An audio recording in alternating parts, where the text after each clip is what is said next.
Good evening everyone. प्रभु यीशु मसीह के नाम में आप सबको सलाम, shalom.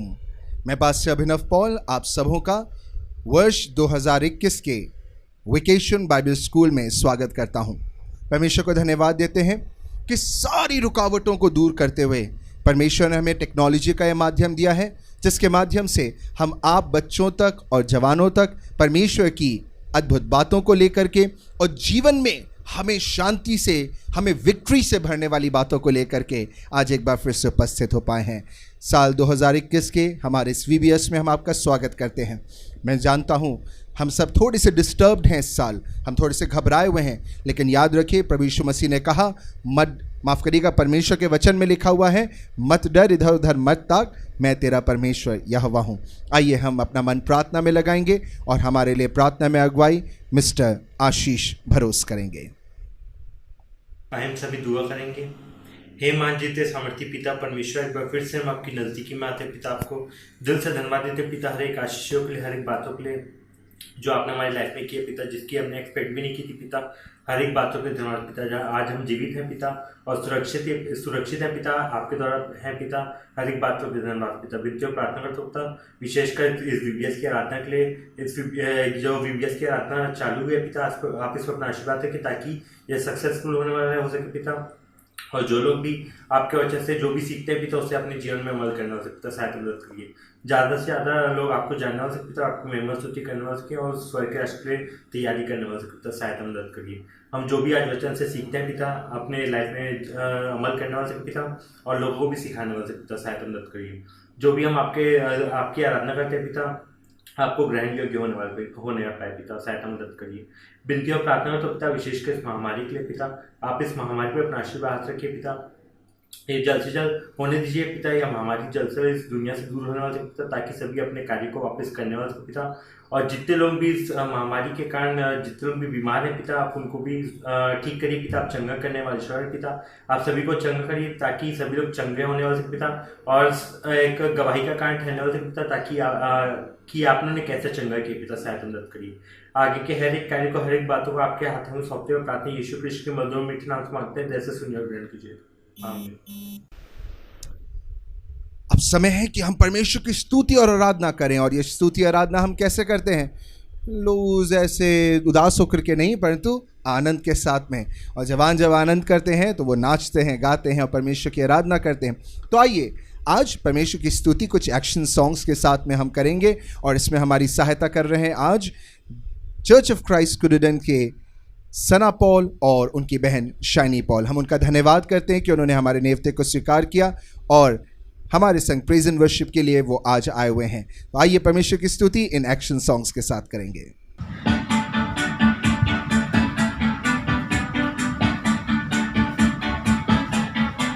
I can fly around like a superhero. I know I'm strong 'cause God loves me.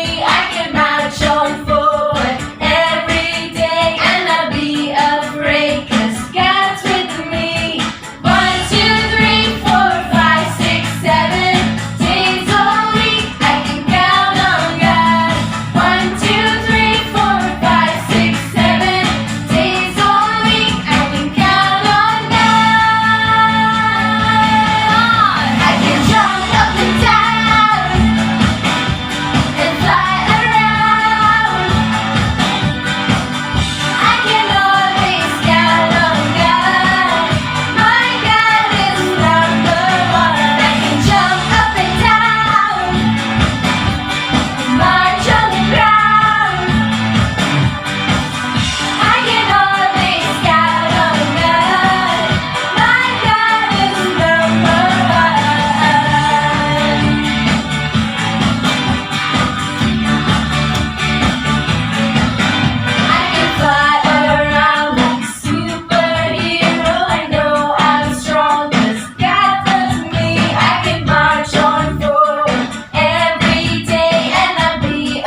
बहुत ज़रूरी है कि मुझको और आपको बाइबल स्मरण रहे, बाइबल याद रहे, और इसलिए हम रोज़ बाइबल के वर्स को सीखेंगे।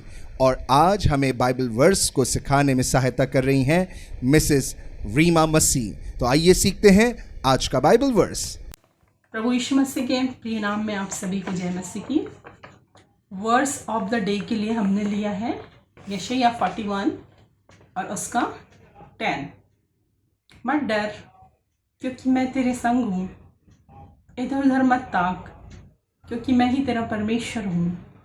मैं तुझे दृढ़ करूँगा और तेरी सहायता करूँगा, अपने धर्म में दाहिने हाथ से मैं तुझे संभाले रहूँगा। आइए आप लोग भी इस पद का दोहराव मेरे साथ करिए। मत डर क्योंकि मैं तेरे संग हूँ, इधर उधर मत ताक क्योंकि मैं ही तेरा परमेश्वर हूँ।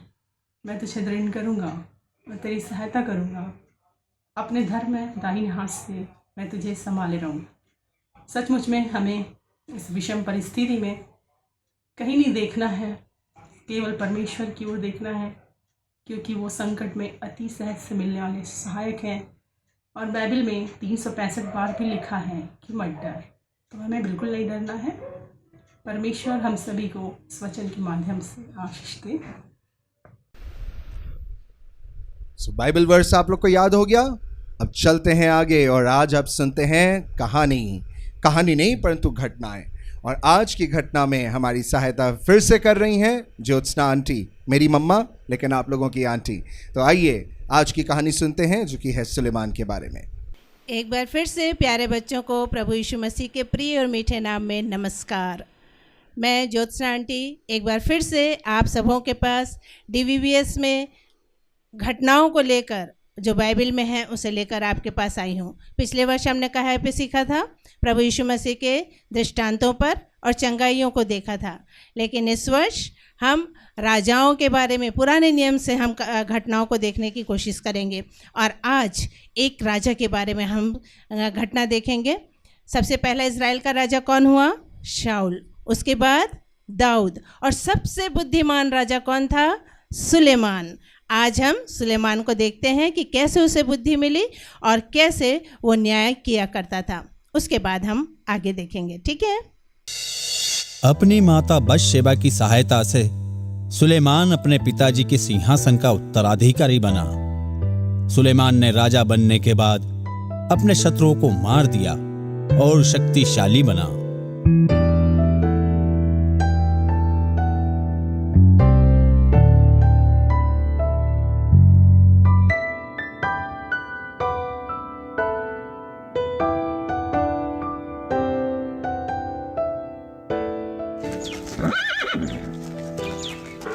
सुलेमान की विशाल सेना थी जिसमें हजारों रथ और घोड़े थे।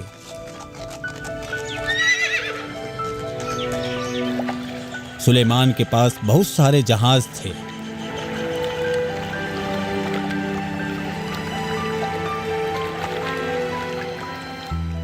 एक रात ईश्वर ने उससे बात की जब वो सो रहा था। सुलेमान, कौन है वहां? सुलेमान, ईश्वर। सुलेमान, मुझ में तुम्हें विश्वास है। बताओ मैं तुम्हें क्या दूं? हे ईश्वर, अपने इस सेवक को विवेक देने की कृपा करें जिससे मैं न्यायपूर्वक तेरी प्रजा पर शासन कर सकूं। मैं तुम्हारे निवेदन से प्रसन्न हूं। तुमने धन संपदा नहीं मांगी। मैं तुम्हें संसार का सबसे बुद्धिमान व्यक्ति बनाऊंगा। तुम यदि मेरे आदेशों और नियमों का पालन करोगे तो तुम सदैव राज्य करोगे और धन संपदा बनी रहेगी। धन्यवाद ईश्वर, धन्यवाद। ईश्वर ने सुलेमान को आशीष दिया और वो अपनी बुद्धिमत्ता के कारण राष्ट्रों में प्रसिद्ध हो गया। कई लोग उससे सहायता मांगने आते थे। एक दिन दो स्त्रियां एक बच्चे को लेकर महल पहुंची। मैं आपकी क्या सहायता कर सकता हूं? महाराज, हमारी मदद कीजिए। महाराज, इसने मेरा बच्चा ले लिया। ये बच्चा जो इसके पास है, ये मेरा बच्चा है। महाराज, मेरी सहायता कीजिए। नहीं महाराज, ये मेरा बच्चा है, यह झूठ बोल रही है। महाराज, हमने एक ही दिन बच्चों को जन्म दिया था, एक ही घर में, परंतु उसका बच्चा मर गया। पर जब उसने देखा कि उसका बच्चा नहीं है तो उसने मेरा बच्चा ले लिया। महाराज, मेरा बच्चा दिलवा दीजिए, मेरी सहायता कीजिए महाराज, मेरी सहायता कीजिए। तुम महाराज, ये झूठी है, किसी ने ही मरे हुए बच्चे को जन्म दिया था। ये बच्चा तो मेरा है महाराज। तुम में से कोई एक झूठ बोल रहा है, मैं पता लगा लूंगा। सैनिक, तलवार लाओ। हाँ, ये लीजिए महाराज। स्त्री से बच्चा ले लो और 2 टुकड़े कर दो, और दोनों टुकड़े इन स्त्रियों में बांट दो। नहीं। हाँ, ले लो, मैं तो खुश हूँ, लेकिन मैं इसे अपना बच्चा नहीं दूंगी। नहीं, रुकिए महाराज, मेरे बच्चे को मत मारिए। मैं अपने बच्चे को मरता हुआ नहीं देख सकती। मेरे बच्चे को उसके साथ ही रहने दो, उसे मत मारिए। सैनिक को रोक लीजिए महाराज, उसे रोक लीजिए।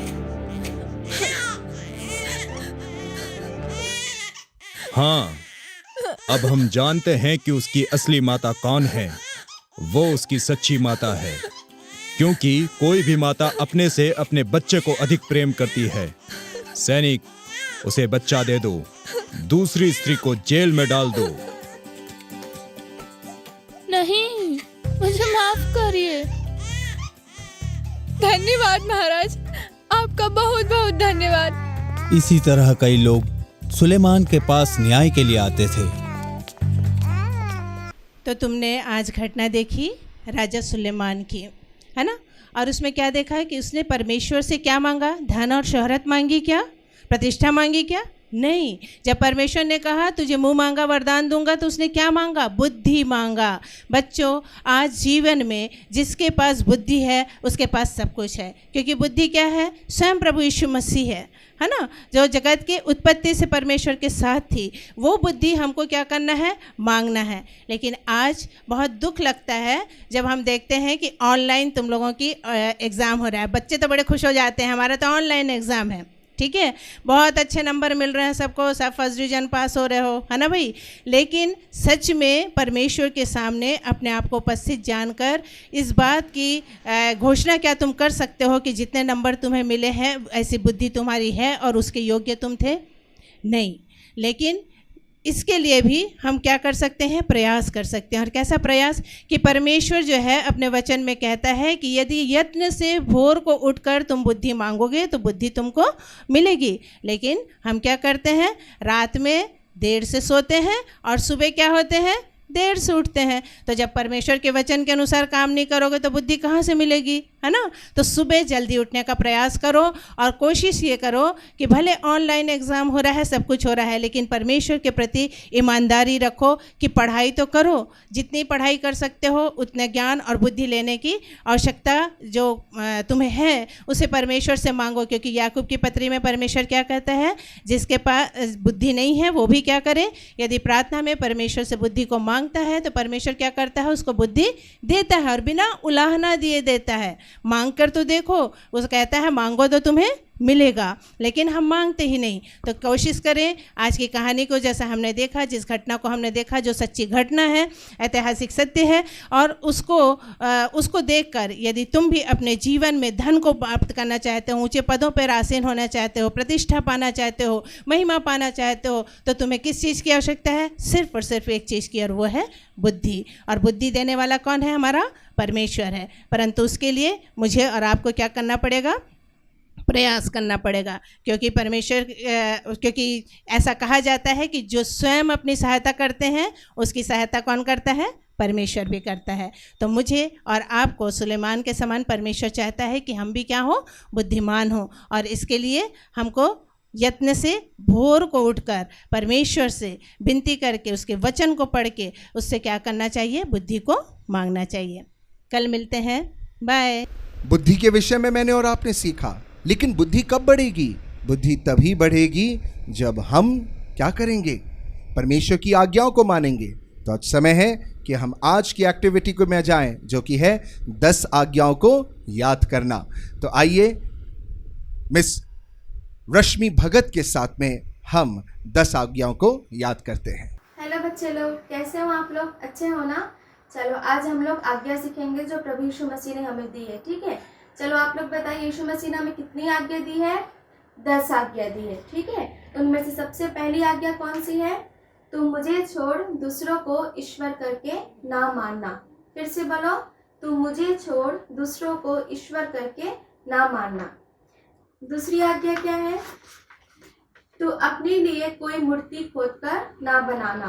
तू अपने लिए कोई मूर्ति खोदकर ना बनाना। तीसरी आज्ञा क्या है? तू अपने परमेश्वर का नाम व्यर्थ ना लेना। तू अपने परमेश्वर का नाम व्यर्थ ना लेना। चौथी आज्ञा क्या है? तू विश्राम दिन को पवित्र मानने के लिए स्मरण रखना। फिर से बोलो, तू विश्राम दिन को पवित्र मानने के लिए स्मरण रखना। पांचवी आज्ञा क्या है? तू अपने पिता और अपनी माता का आदर करना। रिपीट करो, तू अपने पिता और अपनी माता का आदर करना। छठवीं आज्ञा क्या है? तू खून ना करना। तू खून ना करना। सातवीं आज्ञा क्या है? तू व्यभिचार ना करना। तू व्यभिचार ना करना। आठवीं आज्ञा है तू चोरी ना करना। तू चोरी ना करना। नवीं आज्ञा क्या है? तू किसी के विरुद्ध झूठी साक्षी ना देना। फिर से रिपीट करो, तू किसी के विरुद्ध झूठी साक्षी ना देना। 10वीं एंड लास्ट आज्ञा कौन सी है? तू किसी के घर का लालच ना करना। फिर से बोलो, तू किसी के घर का लालच ना करना। Thank you. अब चलने वाले हैं हम बाइबल क्लास की ओर, लेकिन बाइबल क्लास के पहले बहुत देर से चीज़ों को याद कर रहे हो ना। Now it's little bit of rejoicing time. मैं फन टाइम नहीं बोलता, इसे कहते हैं हम रिजॉइसिंग टाइम, आनंद का समय, और वो आनंद हमें परमेश्वर की स्तुति में मिलता है। तो आइए ज्वाइन करते हैं आज के एक्शन सॉन्ग में हमारे जवानों के साथ।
समय है आज की बाइबल क्लास का, और आज की बाइबल क्लास में हम क्या पढ़ने वाले हैं, आइए देखते हैं।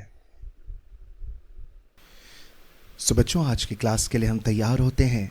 आजकल हम लोग बहुत सारी न्यूज़ सुन रहे हैं कि लोगों की मृत्यु हो रही है, और हम लोग बहुत दुखी हो जाते हैं। लेकिन हमें दुखी नहीं होना है, क्योंकि इस जीवन के बाद भी एक जीवन है और उसे कहते हैं अनंत जीवन। और वो अनंत जीवन हमें डिसाइड करना है कि हमें कहाँ बिताना है, स्वर्ग में या नरक में। जी हाँ, वो देने वाले परमेश्वर हैं, लेकिन हम अपने जीवन जीने के तरीके से, अपनी चॉइसेस से डिसाइड करते हैं कि हम स्वर्ग जाएंगे कि नरक जाएंगे। उत्पत्ति की पुस्तक 1:26 हमें बताता है कि परमेश्वर ने हमें अपने रूप में बनाया है। तो क्या परमेश्वर कभी ख़त्म होते हैं? जी नहीं, वो तो हमेशा से हमेशा तक जिंदा रहने वाले हैं, वो अनंत हैं। उसी रीति से मृत्यु के बाद भी जीवन है, और वो जीवन इस संसार में नहीं है। वो जीवन जो है वो इस संसार में हमें नहीं, परंतु अनंत में हमें मिलता है। और या तो हम उसे अनंत जीवन के तौर पे स्वर्ग में बिताएंगे या फिर नरक में बिताएंगे। जो लोग अपने शरीर के कामों में लगे रहेंगे और पाप में लगे रहेंगे, उन्हें पनिशमेंट मिलेगा मत्ती 25:46 के अनुसार से। परंतु जो धर्मी लोग हैं, उन्हें परमेश्वर में स्वर्ग में अनंत जीवन मिलेगा। अब ये हमें डिसाइड करना होता है कि हम कैसा जीवन जी रहे हैं। हम 2 तरीके से जीवन जी सकते हैं, मत्ती 7:13 और 14 के अनुसार से। चौड़े फाटक पे, चौड़े रास्ते पे चलने लग जाएं, सब कुछ करने लग जाएं, गलत भी अच्छा भी सब करें और नरक की ओर चले जाएं, या फिर सकरे मार्ग को चुनें, सकेत फाटक को चुनें, जो हमें स्वर्ग लेकर के जाता है, जिसमें हमें सारी दुनियावी बातों को छोड़ना पड़ेगा, गलत बातों को छोड़ना पड़ेगा और परमेश्वर मसीह के पीछे चलना होगा। अब हम लोग जैसा जीवन जी रहे हैं उसमें हम लोग ज़्यादातर लोग हेल की ओर, नरक की ओर जा रहे हैं, परंतु जो लोग यीशु मसीह पर विश्वास करते हैं वो कभी नाश नहीं होने पाते, पर यीशु मसीह के कारण बचा लिए जाते हैं। प्रॉब्लम कहाँ पर आ गई? प्रॉब्लम ये थी कि हम सब के अंदर पाप है और हम सब उसकी गिल्ट से भरे हुए हैं। रोमियो 3:23 क्या कहता है? वो कहता है कि सब ने पाप किया और परमेश्वर की महिमा से रहित हैं।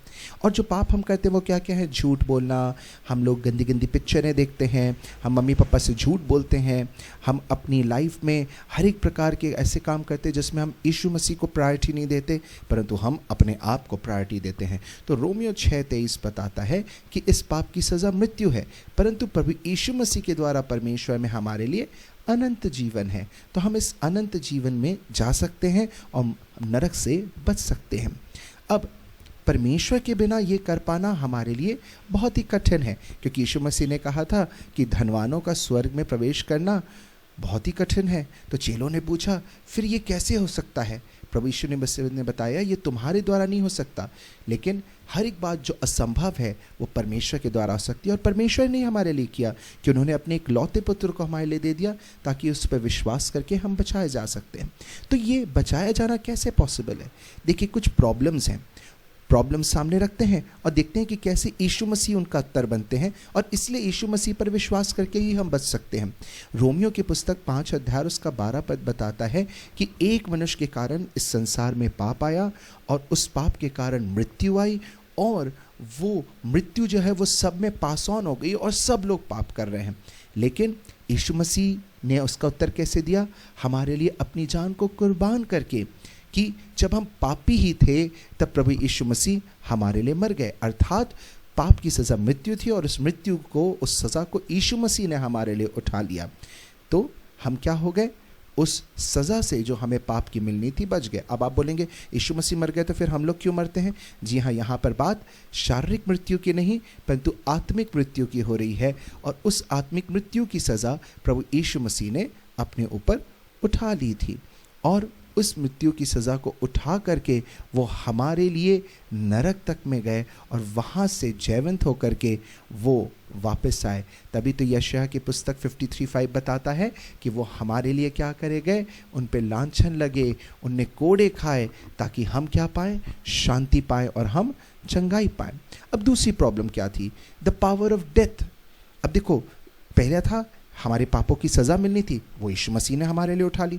दूसरी प्रॉब्लम थी कि जो डेथ है, जो मृत्यु है, उसकी ताकत बहुत बड़ी थी। तो इब्रानियों 2:14 बताता है, आइए मेरे संग निकाल लीजिए अपनी अपनी बाइबल में इब्रानियों की पुस्तक और उसका 2 अध्याय और उसकी 14 आयत। जल्दी से बच्चे अपनी अपनी बाइबल में निकालें। देखो क्या लिखा है, इसलिए जबकि लड़के मांस और लहू के भागी हैं तो आप भी उनके समान उनका सहभागी हो गया, ताकि मृत्यु के द्वारा उसे जिसे मृत्यु पर शक्ति मिली थी अर्थात शैतान को निकम्मा कर दे।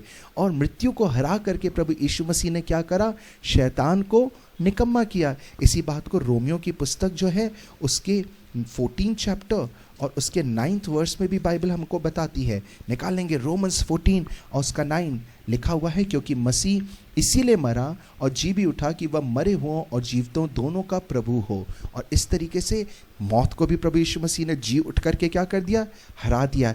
इसलिए स्वर्ग जाने के लिए हमें यीशु मसीह पर विश्वास करना होगा। अभी तक 2 प्रॉब्लम देखी। पहली प्रॉब्लम क्या थी कि हमें पाप की सज़ा मिलनी थी, वो सज़ा यीशु मसीह ने उठा ली। डेथ जो थी वो बहुत ताकतवर थी, यीशु मसीह ने जी उठ करके डेथ को भी, मृत्यु को भी हरा दिया। तीसरी प्रॉब्लम थी कि हमें परमेश्वर से हमारे पापों की क्षमा चाहिए थे। मरकुस 2:7 में लिखा हुआ है, कौन हमारे पापों को क्षमा कर सकता है, सिर्फ परमेश्वर। और परमेश्वर ने हमें क्षमा किया, लेकिन किसके द्वारा, प्रभु यीशु मसीह के लहू के द्वारा। इसलिए तो यीशु मसीह क्रूस पर चढ़ाए गए, इसलिए तो यीशु मसीह क्रूस पर बलिदान हो गए। आइए मेरे संग निकाल लीजिए कुलुस्सियों की पुस्तक, जल्दी से निकालें अपनी अपनी बाइबल में। कुलुस्सियों की पुस्तक 1 अध्याय 14th वर्स 14वीं आयत, जिसमें हम छुटकारा अर्थात पापों की क्षमा प्राप्त करते हैं। तो यीशु मसीह के लहू के कारण हमें क्या भी मिल गई, हमारे पापों की क्षमा मिल गई। तो अब हमको करना क्या है, सबसे पहली बात हमें अपने पापों को मानना है। अभी हम लोग डिनाइल में जीते हैं, हमें लगता है नहीं हम कोई पाप थोड़ी करते, छोटे मोटे झूठ बोलना थोड़ी कोई बड़ी बात है, थोड़ा सा गलत सा देख लेना इंस्टाग्राम और फेसबुक पे कोई गलत बात थोड़ी है, थोड़ी सी गंदी गंदी पिक्चर देख लेना गलत बात थोड़ी है, थोड़ा सा पैसा चुरा लेना गलत बात थोड़ी है, या थोड़ा सा आलस्य कर लेना गलत बात थोड़ी है। जी नहीं, यह हमारे पाप हैं और इन पापों को हमें परमेश्वर के सामने मानना होगा। बस मानना काफ़ी नहीं है, हमें इनसे पश्चाताप करना होगा। रिपेंट का मतलब होता है मानना और फिर उन्हें छोड़ देना। अब इसमें हमको सहायता लगेगी तो हम पवित्र आत्मा से इसके लिए सहायता मांग सकते हैं। और जब हम विश्वास करते हैं कि यीशु हमारे लिए, हमारे पापों के लिए मरे, गाड़े गए और 3 दिन जी उठे, तो हमको क्या मिल गया, अनंत जीवन मिल गया। तो आपको मुंह खोल करके प्रार्थना करनी है और परमेश्वर से कहना है कि प्रभु जी मेरे पापों को आप क्षमा करें। And you know what, God is faithful in giving you forgiveness. Romeo 10, आइए निकालेंगे लास्ट चैप्टर, रोमियो की पुस्तक 10 अध्याय और उसकी 9th और 10th वर्स को हम पढ़ेंगे और उसके साथ हम लोग आज की क्लास को एंड करेंगे। रोमियो 10, 9 and 10 लिखा हुआ है कि यदि तू अपने मुंह से यीशु को प्रभु जानकर अंगीकार करे और अपने मन से विश्वास करे कि परमेश्वर ने उसे मरे हुओं में से जलाया, तो तू निश्चय उद्धार पाएगा, क्योंकि धार्मिकता के लिए मन से विश्वास किया जाता है और उद्धार के लिए मुंह से अंगीकार किया जाता है। So we need to confess. So आइए मेरे संग आप लोग इस प्रार्थना को करें। Dear God, I am sorry that I have sin against you. I believe that Jesus died for my sins. मैं विश्वास करता हूँ कि यीशु मसीह मेरे पापों के लिए मरा, मेरे लिए गाड़े गए और 3 दिन जी उठे। मैं अपने पापों से पश्चाताप करता हूँ और अब मैं आपकी टीचिंग्स पे, आपकी शिक्षाओं पे आगे चलूँगा।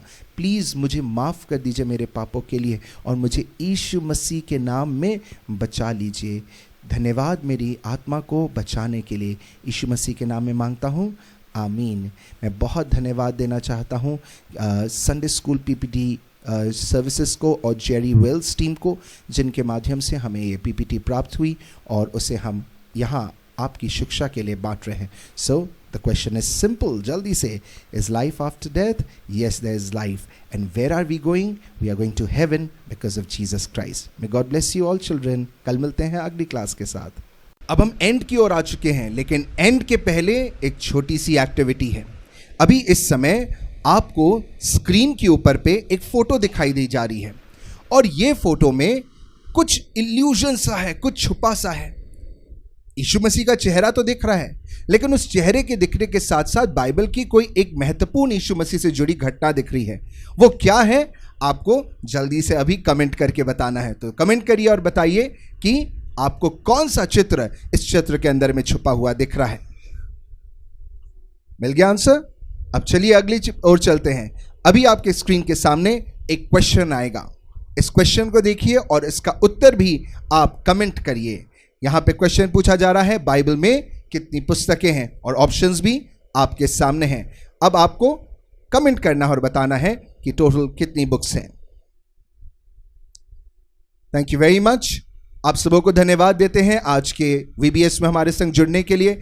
इसको शेयर करिए और लोगों तक बांटिए ताकि प्रभु यीशु मसीह के बारे में और भी जवान और भी लोग जानने वाले हों। इसे ज़रूर देखें और कल हम एक बार फिर से आपके साथ में मिलेंगे, एक नए जोश के साथ में, नई शिक्षाओं के साथ में और प्रभु की नज़दीकी में आगे बढ़ने के संकल्प के साथ में। मे God bless all of you. आइए हम आशीष रिसीव करेंगे। और अब जो हमें ठोकर खाने से बचा सकते हैं, उस महान अद्वैत सर्वशक्तिमान पिता परमेश्वर का प्रेम, प्रभु यीशु मसीह का अनुग्रह और पवित्र आत्मा की शांति और सहभागिता हमें से प्रत्येक के साथ सदैव तक बनी रहे। आमीन। God bless you all. See you tomorrow.